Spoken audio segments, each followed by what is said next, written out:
estate and finance experience. Don and Gino will also bring you the very best experts available to help guide you through the real estate, finance, tax, and credit topics you need to know that is truly relative to your home market and improving your financial wellness. Now, here are your hosts, Don Getling and Gino Franti. Welcome to the second half of the Don and Gino Real Estate and Finance Show. And today it'll be, as earlier it was the Gino and Taylor Show, now it's the Dan and Gino Show. How you doing? Whether you like it or not, I'm back. He's back. That's Daniel Hunt. And if you recognize that voice, last time he was on with me, he was giving you the play-by-play on the Dodger game. That's right. Yeah, so he's our sit-in sportscaster for when we're doing the Don and Gino Show during the Dodger game. Yeah, big fan of the Dodgers. In fact, you know what's funny about the Dodgers is that I have DirecTV. They got rid of the Dodger games on DirecTV. I don't know if you're aware of that, but Time Warner's the only one that had it. I watched my first Dodger game of the entire year 2 nights ago.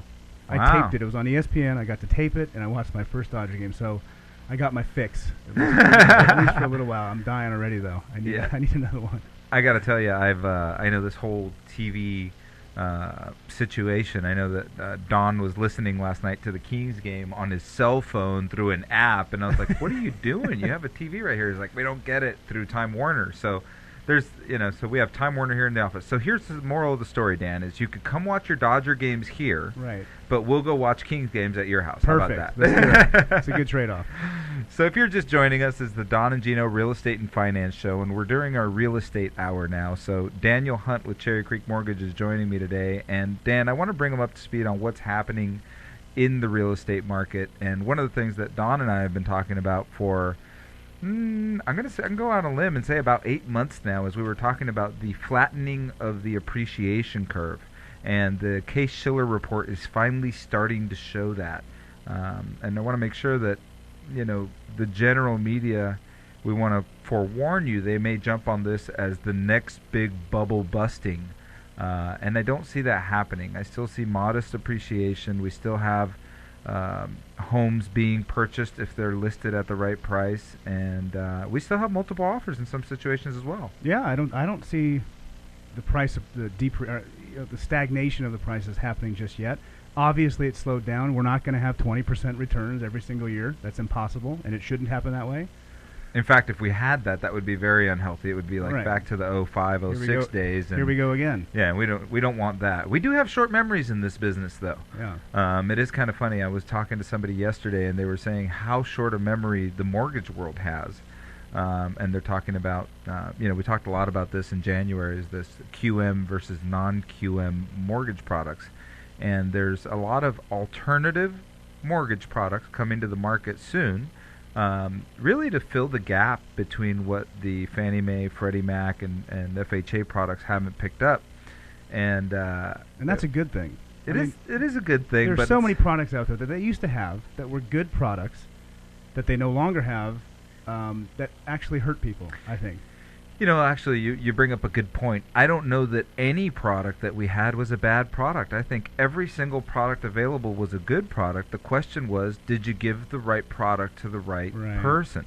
And I think that's where our industry may have gone wrong, was not giving the right product to the right person. But, for example, I could tell you, I believe strongly that the NEGAM loan is one of the best loans on the market and can be one of the absolute best tools if you use it appropriately for the right factors. Right. It is that loan. It's a great loan. It's just not for your average run-of-the-mill buyer. No, and it's not for someone that has a long-term horizon in a home. It's not for someone who plans on being in a home for a long time.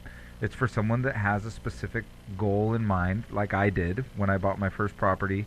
I knew I was going to tear it down to the studs. I knew I was going to remodel it, and I knew I was going to refinance it as soon as I finished. There's absolutely no reason I would have ever been in a 30-year fixed. I should have been in a NEGAM loan during that period. Yeah, that'd of time. be pointless for you to take a 30-year fix if that was your goal. Yeah, and that's why I like to see some of these products coming back in, because there are people out there that need them and want them, and they're perfectly fine for them. Yep.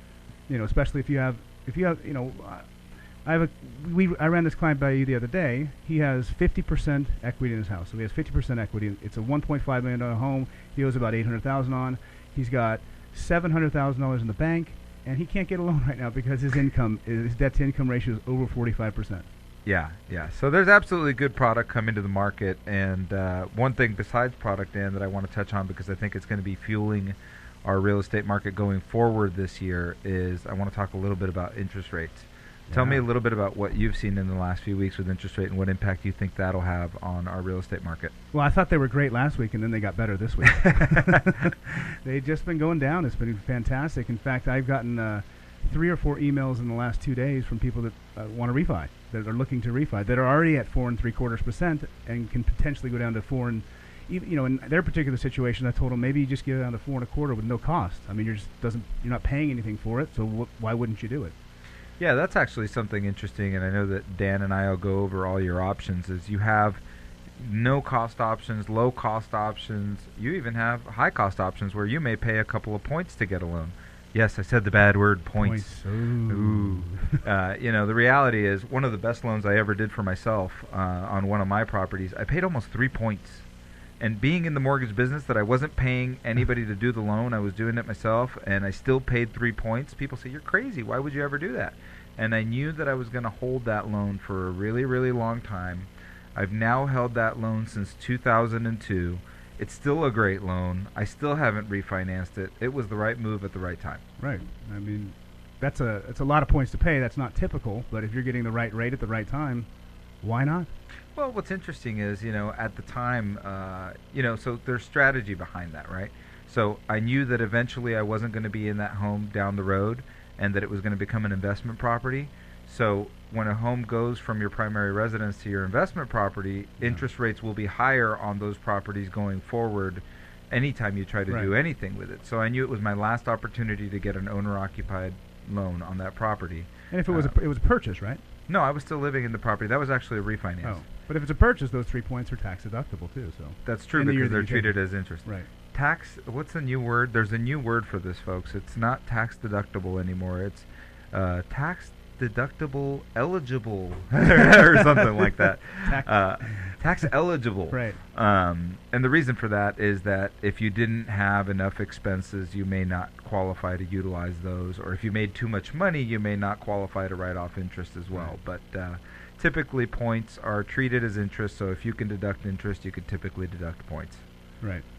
So when we come back a little bit from now in about a minute and a half or so, one of the things I want to discuss is what impact those rates have on the market, Dan, because I really believe that we're seeing a shift in the market, a good shift in the market. I don't think it's a bad thing, but it is different. I think, and we'll talk with our guests a little bit more about this, I think that a lot of folks are feeling like they can list their home for whatever they want and it's going to sell because they're still living on the fantasy of last year's appreciation model. I think you briefly touched on the fact that we had some price reductions. I think that's where those price reductions are coming from. I think sellers are getting a little eager in their pricing. Or maybe they're becoming more realistic. Well, I think the price reduction is reality hitting them in the face, but I think they were eager when they priced their home. And I don't want people to be eager. I want people to be realistic, and our guests will help keep them realistic. When we come back to the Don and Gino Real Estate and Finance Show in your hometown station, AM 1220 KCS.